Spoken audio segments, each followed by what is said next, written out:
Welcome back, guys. Today we're going to talk about crypto gaming, and really we need to understand that gaming is one of the most important avenues and one of the most important industries that we as a crypto community need to focus on in order to succeed and in order to really get mass adoption.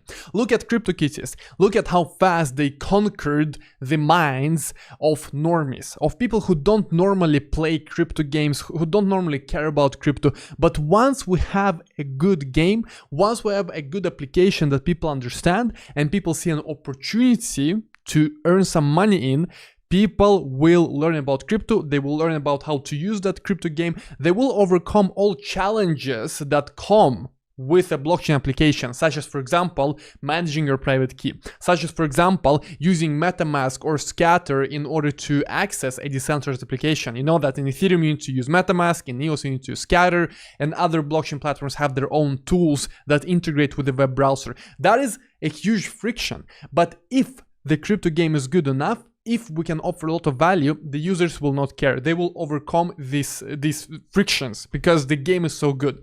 And one of the important things we need to understand is that crypto really offers a whole new dimension to gaming. We are actually talking about economies. We're talking about things that are in-game are worth something. They can be traded on an open market. They can be bought for Bitcoin. They can be sold for Bitcoin or other cryptocurrencies. They can be reused in other games because we're really talking about a multi-world infrastructure. An item in the game can really be reused in so many other games. So this is what this video will be about. You know that I was in New York. I was at Consensus a few weeks ago, and it was amazing. And at Consensus I met Cocos. Now Cocos is really one of the oldest game engines for mobile phones such as Android and iOS operating systems. Really, when I first started to do game development back in 2013, in 2012, I learned Cocos, and it's now very exciting what we're seeing with game development as a whole, as an industry, because so many game engines such as Cocos are now moving into crypto, and this is something we didn't see before. So today we will be interviewing Cocos. I met them in New York. You should know that they paid for my trip to New York, so in a way it is sponsored and it is of course amazing.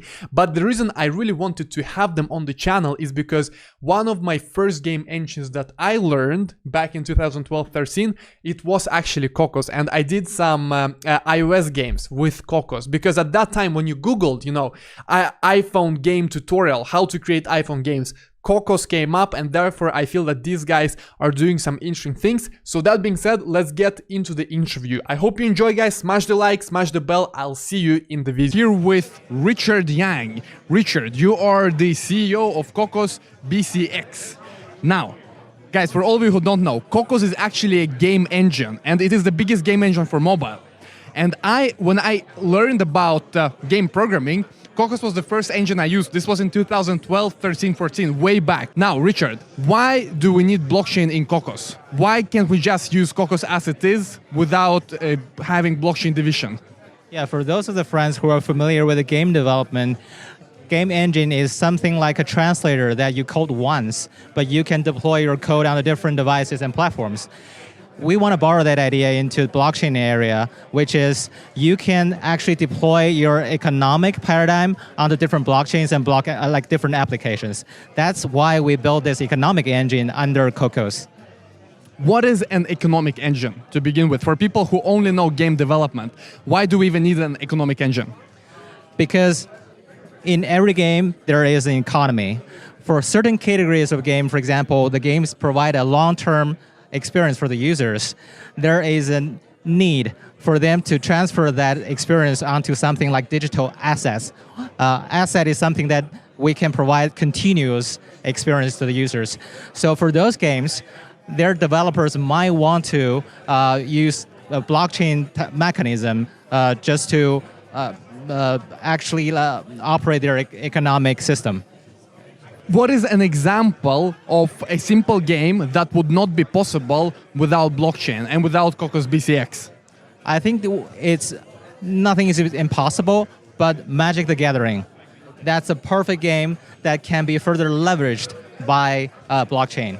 Because just imagine like the ownership and the scarcity of the card can be validated by technology.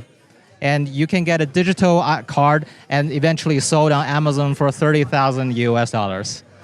I know that one feature of Cocos is your own blockchain. Why have you decided to develop it? Because there are so many blockchains out there. Why not use some other blockchain instead? And why do you choose this path of creating your own? Good question. We think our blockchain is one of the options because we actually designed our blockchain just for the need for game development.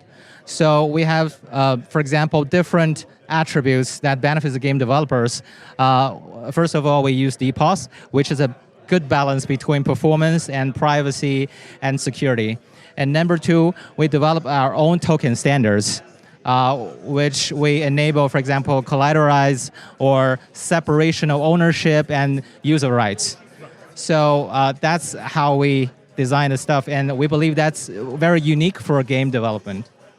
I also know that you guys have interoperability. So if I don't want to, I don't have to use your blockchain. How does it work practically? How can I take an asset from Ethereum to EOS, for example? Because that is the idea. If I have a game asset on Ethereum, I can take it to other blockchains. So how do you solve this technical challenge? Well, technically, it's a compiling gateway. So we don't think that's very difficult for us. But it's eventually up to the developer and users' demand. If they want to do a cross-chain application or they would just want to do on one chain. For example, you may want to play some game on some high-caliber, high-performance chain. However, you want to transfer your assets instead of selling them, but maybe migrate their NFTs to a more secure chain, a POW chain.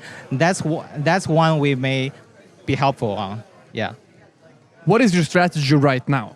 Because I know that Cocos is successful, and the reason I know that is because when I Googled how to program on iOS way back in 2013, I found Cocos.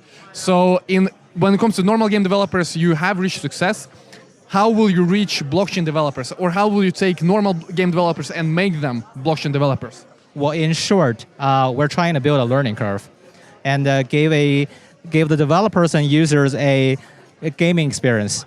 By gaming experience, we mean, for example, users do not have to register a wallet and do all this word memorizing thing at the very beginning.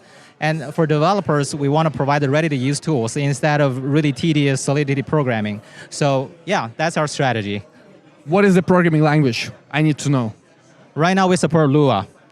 You can code with Lua, and we will translate onto different forms of decentralized programming languages, like Solidity. And we are going to support JavaScript and C++. And Lua is, I think, a tactical choice because many engines support Lua. I remember also when I programmed Warcraft mods and Warcraft plugins, it wasn't Lua. Have you yourself, as a team, created any games that people can take a look at right now? Maybe some tutorials, some demo games. Is it anything that people go and see right now that is being built on Cocos BCX? Right now, our terminal is online, so everyone can check under the section terminal of cocosbcx.io. We have 3 sample games there. Each game is a template for people to use different components of our chain. For example, there are randomness components, there are asset components, but along our testnet that to be released in 2 to 3 weeks, we probably had 4 to 5 games releasing. And in 2 to 3 months, our mainnet is going to be online. There will be more than 10 games. Very interesting. Richard, I thank you so much for your time.